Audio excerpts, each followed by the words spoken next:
Welcome to People. I'm Micah Mater. This week, we are celebrating the future Black history makers. Let's kick things off with a special 17-year-old. At that age, most of us were just beginning to plan for life after high school, but our first guest has already earned 4 degrees. Yes, 4 degrees. Her most recent being a doctorate in integrated behavioral health from Arizona State University. And now she's using her education to empower the next generation to engage the world when it comes to climate, business, and mental health. Dr. Dorothy Jean Tillman joins us right now. Thanks for joining us, Dorothy. Thank you for having me. I have to say, your name sounds so familiar, of course, because your grandmother was a longtime city council member here in Chicago. She was the alderwoman of the 3rd Ward here in Chicago. Of the 3rd Ward, yes, and we love her. We love her. Tell me this. What prompted you to get all these awards so early? I mean, you're a genius. Well, I think some people say that. I wouldn't call myself one, but I was kind of just honestly following my mother's lead. You know what they say, like, mother knows best. And I think it got to a point in school where I just didn't know what to do, but I knew I didn't want to do it the way I was doing it. And she was like, we need to figure something out. And so online school was that solution for us. That was interesting. How did you realize? Because sometimes kids will come to their mother, and they say, oh, just read, just do what you're supposed to do. Well, I mean, I was just lucky to have a mom who just didn't say that when I came to her. I was just like, I don't know what to do. Like, this is how I feel when I go to school every day. And she was like, okay, well, I can't have you feeling like that. So we're going to take you out. And as a result, what have you achieved?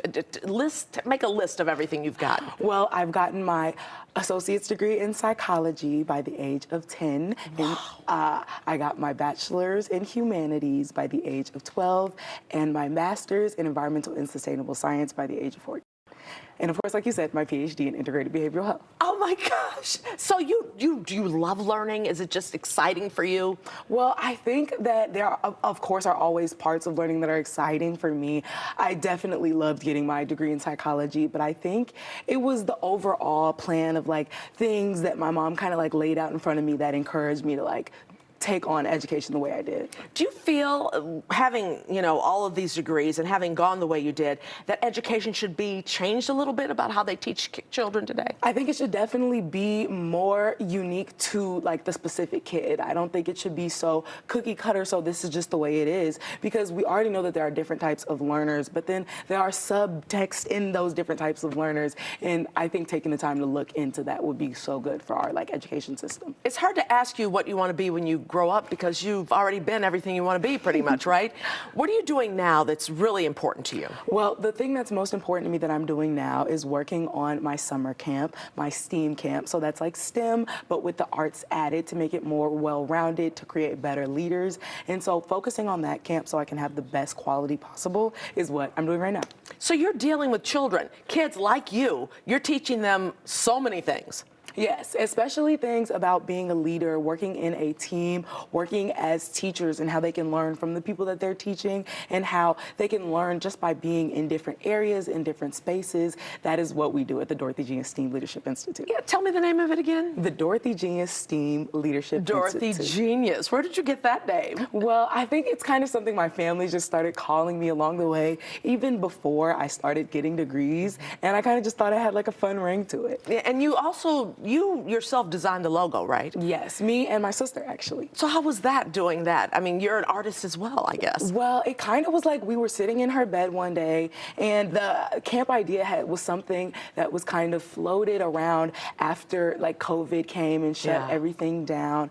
And we were like, okay, well, the first thing you need for a business is a logo. And so what like makes us think of science, what makes us think of things like that? And so we thought that blue and yellow gradient of an atom just made us think STEAM.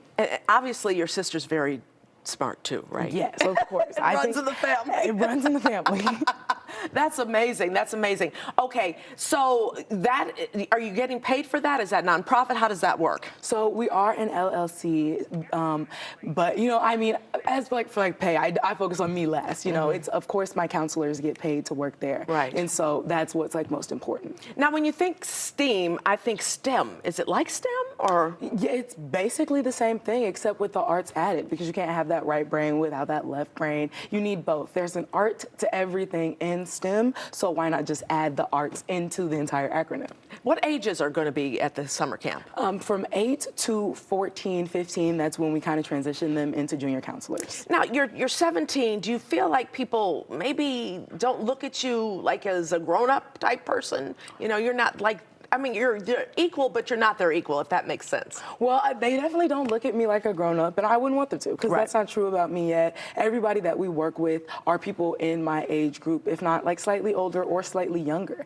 And we're all learning how to be leaders from each other. There is no one specific leader, so I don't need to feel like that. Yeah, so do you ever find it tough to fit in? Because you're definitely heads above so many people who are much older than you, but you probably still want to hang out with people your age, right? Well, I think that a lot of people in my age group kind of have that feeling sometimes where they're like, you know, I'm just interested in certain things that people my age don't care about. But I think I'm just smart enough to know that there are other people who feel that same way, and they're around my same age. And I can get along. I mean, one of my best friends is your daughter, and so I know she probably 20, feels that way like too. Yeah. And so it's kind of easier to gravitate towards people that are slightly older. But at the same time, we're all kind of figuring life out. We're all still in that same age group. Do you feel like you get the best of both worlds?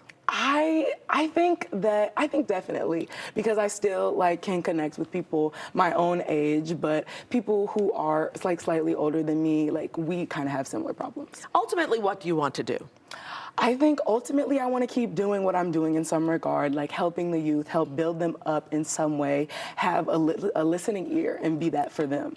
And do you find that you found a lot of kids like you who are super smart that are out there and they can't find their potential and they need somebody like you or like your mother was to put them in a different path? I think that all kids are like that in a way, because I think that the way that our education system is so cookie cutter, it's kind of forcing them into boxes where they're like, wait, I don't fit here. And everybody ends up feeling like that. And so I kind of think that I see that in every kid in a way. So it sounds like that might be your ultimate goal, to kind of change the system so that everyone benefits from it. Definitely. I think that's a great way to put it.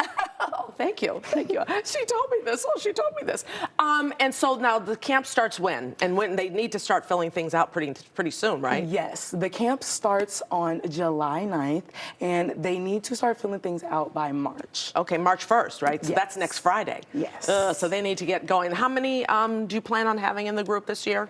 I mean, at least hopefully like around 30 kids. Oh, wow. You know, for our campers, and then for our counselors, we have at least 12 every year. That sounds fabulous. Well, Dorothy Genius, can I call you Dorothy Genius, or what do you like to be called? I mean, that's what works. Okay, Dorothy Genius, thank you so much.